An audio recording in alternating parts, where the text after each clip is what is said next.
घडलेली आहे नागपूर ग्रामीणमध्ये, काय सांगणार? महाराष्ट्रातल्या अनेक ग्रामपंचायतची रस्त्यावरच्या लाईटचे आणि पाणी पुरवठा योजनाचे कनेक्शन या सरकारने खंडित केले। राज्य सरकारचं ग्रामविकास विभाग हे प्रत्येक वर्षी 3000 कोटी रुपये बजेट करतं आणि तो पैसा जिल्हा परिषदेच्या माध्यमातून स्ट्रीट लाईटचे पैसे भरण्याकरता सरकार अनुदान देतं। पण मागच्या 2.5 वर्षामध्ये या सरकारने 8000 कोटी रुपयाच्या वर ग्रामविकास विभागाचे पैसे थकवल्यामुळं 8000 कोटी रुपये ग्रामविकास विभागाने बजेट न केल्यामुळं ते महाराष्ट्राच्या जिल्हा परिषदला न आल्यामुळं संपूर्ण महाराष्ट्राच्या ग्रामपंचायतवर थकबाकी झालेली आहे। ही जबाबदारी राज्य सरकारची असताना राज्य सरकार हुकुमशाही पद्धतीनं ग्रामपंचायतच्या रस्त्यावरचे लाईट बंद करून संपूर्ण महाराष्ट्र अंधारात आणत आहेत। आणि त्यामुळं माझी मागणी आहे, माननीय अजित पवारजी, माननीय नितीन राऊतजी, तुम्ही दोघांनी जुलैच्या अधिवेशनामध्ये 8000 कोटी बजेट करा ग्रामविकास विभागाकडे आणि महाराष्ट्रातल्या सर्व ग्रामपंचायतच्या रस्त्यावरच्या लाईटचे पैसे सरकारने भरावे, जे मागच्या 30 वर्षापासून सरकार भरत आला आहे। या सरकारने ग्रामपंचायतला वेठीस धरू नये। या राज्यातले सरपंच अत्यंत वाईट परिस्थितीमध्ये आहेत। त्यांनी अत्यंत त्यांचा स्ट्रीट लाईट रस्त्यावरचे बंद असल्यामुळं गावाच्या गाव अंधारात आहे आणि त्यामुळे सरकारने तातडीनं 8000 कोटीचं बजेट करून जुलैच्या अधिवेशनात मात्र बजेट केलं पाहिजे आणि हे ग्रामविकास विभागाने वीज विभागाला दिलं पाहिजे। खऱ्या अर्थाने ऊर्जा मंत्र्याची जबाबदारी आहे, अजित पवारांची जबाबदारी आहे, पण दोघांनाही आपसामध्ये बसून हा प्रश्न सोडला पाहिजे अशी आमची मागणी आहे। सर, महाविकास आघाडी राज्यसभा निवडणुकीच्या पार्श्वभूमीवर शिवसेना आपल्या आमदारांना सुरक्षित स्थळी नेऊन ठेवत आहेत, काँग्रेसही ठेवत आहेत। आशिष जयस्वाल यांनी गंभीर आरोप केला की मंत्रीच टक्केवारी मागतात आमदारांना। 2.5 वर्षामध्ये महाविकास आघाडी सरकारला समर्थन देणारे आमदार, मी आधी सांगितलं होतं समर्थन देणारेच नाही तर शिवसेनेच्या अनेक आमदारांमध्ये विकासाच्या मुद्द्यावर प्रचंड असंतोष आहे।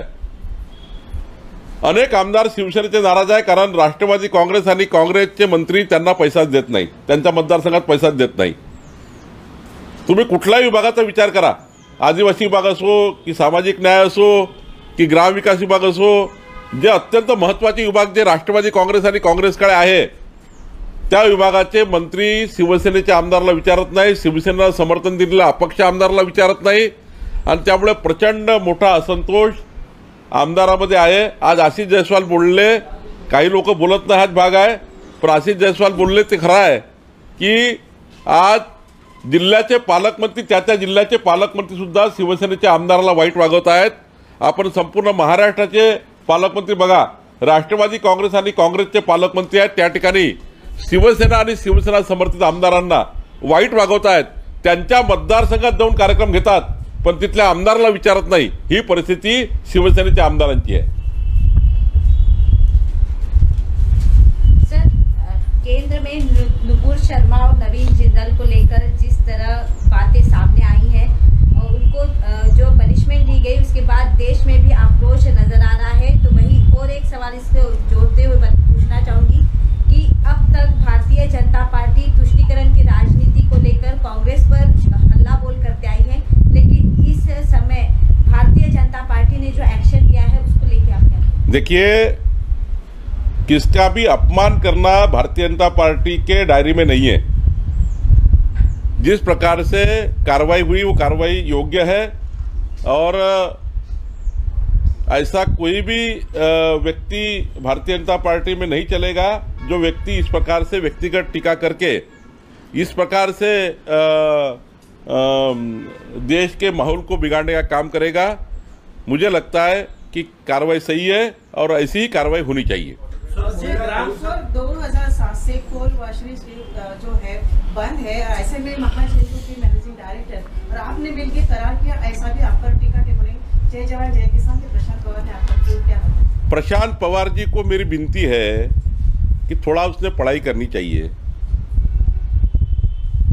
कोल वॉशरी का निर्णय क्यों हुआ है, मैं पहले भी कह चुका हूँ मीडिया के माध्यम से कि जब कोल वॉश अगर नहीं लेते हम लोग तो इम्पोर्टेड कोल लाना पड़ता है विदेश से। वो 7,500 पर मेट्रिक टन इतना कॉस्ट होती है, और वो कोल लाकर हमारा इंडियन कोल मिक्स करके पावर स्टेशन को चलाना पड़ता है। जब इम्पोर्टेड कोल और इंडियन कोल को मिक्स करके चलना पड़ता है, वो समय उस कोल की वैल्यू है 5,000 रुपये तक चली जाती है मेट्रिक टन से। तब भारतीय जनता पार्टी की सरकार ने निर्णय लिया था कि हमारा इंडियन कोल ही इतना अच्छा है, उसको थोड़ा वॉश किए तो हमारा 2-2.5 हज़ार में पर टन में ये कोयला बन जाएगा। जब 5,000 रुपये टन का जब मिक्सिंग कोल हम यूज करते हैं वो 2-2.5 हज़ार में बन जाएगा, तो वो हमारे ही कोल से हमारे पावर स्टेशन चले। वॉश कोल करने से उसकी वैल्यू बढ़ती है, जीसीबी वैल्यू, जो पावर स्टेशन का लोड फैक्टर बढ़ाती है, पावर स्टेशन की इफिशिएंसी बढ़ाती है, इसलिए कोल वॉश करना पड़ता है। अब उनका आरोप है कि कोल वॉश करने में गड़बड़ियां हो रही है। तो हमारे सरकार ने निर्णय लिया था ओनली कि कोल वॉश करना है, लेकिन सारा उसके बाद की प्रक्रिया नई सरकार ने की है। तो मेरी डिमांड माननीय प्रशांत पवार जी और उनके सारे मंत्रियों से, अगर कोल वॉशर में कुछ अगर कोल वॉश नहीं हो रहा, कोल वॉशर में भ्रष्टाचार हो रहा, तो आपके पास ईओडब्ल्यू है, आपके पास एंटी करप्शन डिपार्टमेंट है, आपके पास पुलिस है, आपके पास बिजली का विजिलेंस है, बिजली खाते में विजिलेंस डिपार्टमेंट है, थर्ड पार्टी आपने अपॉइंट की है, क्या कर रही है सब लोग। तो प्रशांत पवार जी ने पहला प्रश्न पूछना चाहिए सरकार से, उनके विभाग से। वो बार बार बावन कुले करके मुझकर बोलते हैं कि इन्होंने निर्णय लिया। हाँ, निर्णय लिया है। क्यों लिया है? इंपोर्टेड कोल नहीं लाना है, विदेश का कोल नहीं लाना है, देश के कोयले से हम बिजली बनाएंगे। हमने चलाया 5 साल।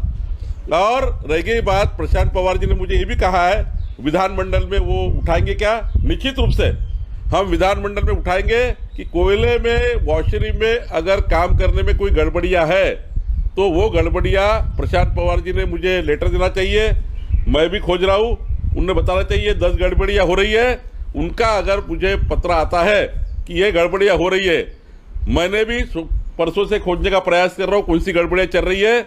मैं विधानमंडल में प्रश्न निश्चित उठाऊंगा अगर उसमें गड़बड़ियां है तो। लेकिन हमने जो हमारी सरकार ने निर्णय लिया था वो सही निर्णय लिया था।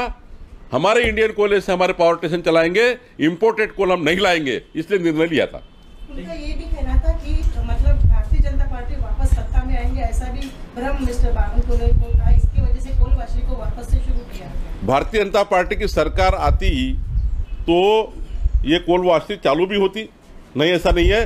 लेकिन वो भ्रष्टाचार की बात कर रहे हैं, कोल वॉशरी में भ्रष्टाचार हो रहा है, वो अगर अपनी सरकार के खिलाफ ये आरोप लगा रहे, उनका आरोप का उत्तर देना उनके सरकार के मंत्रियों का काम था। उनके सरकार के मंत्री उसका उत्तर नहीं दे रहे, मुझ पर वो कर रहे आरोप। तो मैं ये जवाबदारी से कहता हूँ, अगर सरकार आती तो देवेंद्र फडणवीस सरकार 1-1 टन 1-1 किलो कोयला ईमानदारी से पावर स्टेशन में लाती और ईमानदारी से पावर स्टेशन चलाती, जो 5 साल हमने चलाए हैं। और मैं ये भी दावा करता हूँ, अगर हमारी सरकार होती तो महाराष्ट्र में किसानों के कनेक्शन नहीं काटे जाते। फिर 5 साल देवेंद्र फडणवीस सरकार आई तो 5 साल किसानों को बिना पैसे से हम बिजली देंगे, एक भी पैसा किसानों से नहीं लेंगे। ये हम कर सकते हैं, हमने करके दिखाया है, आगे भी करके दिखाएंगे। और कोल वॉशरी के विषय को लेकर प्रशांत पवार जी को आपके माध्यम से मेरा कहना है, उनको कहा भ्रष्टाचार दिखता है मुझे बताइए, निश्चित रूप से विधानसभा में उठाएंगे। एक शेवटचा प्रश्न, तुम्ही जो विजेचा प्रश्न उपस्थित केला, ग्रामीण भागामध्ये वीज कापली, गेल्या वेळेस असंच झालं होतं, तुम्ही सरपंच घेऊन आंदोलन केलं होतं, यावेळेसही भाजपची अशी काही भूमिका आहे का की जर गाव अंधारात असले तर आंदोलन करेल? या सरकारचं गेंड्याचं कातडीचं सरकार आहे, सरकारला किती आंदोलन केलं तर फरक पडत नाही। सरपंच वनवन फिरतायत, त्यांच्या पिण्याच्या पाण्याच्या नळोजा कापल्या, रस्त्यावरचे लाईट कापले। आज आम्ही सरकारला विधानमंडळात मदत करायला तयार आहे, सरकारला समर्थन द्यायला तयार आहे।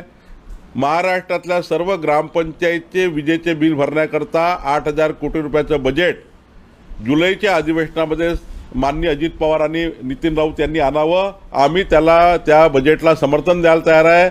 या सरकारने बजेट केल्याशिवाय, ग्रामविकास विभागाला पैसे दिल्याशिवाय हे पैसे भरू शकत नाही। ग्रामपंचायतची जबाबदारीच नाही, ग्रामपंचायतचे लाईटच नाही आहे, हे रस्त्यावरचे लाईटची जबाबदारी सरकारची आहे। आणि त्यामुळं सरकारने हे केलं नाही तर निश्चितपणे महाराष्ट्रात आक्रोश वाढेल आणि स्वतः ग्रामपंचायतचे सरपंच आंदोलन करेल ही स्थिती निर्माण झाली आहे. Thank you sir.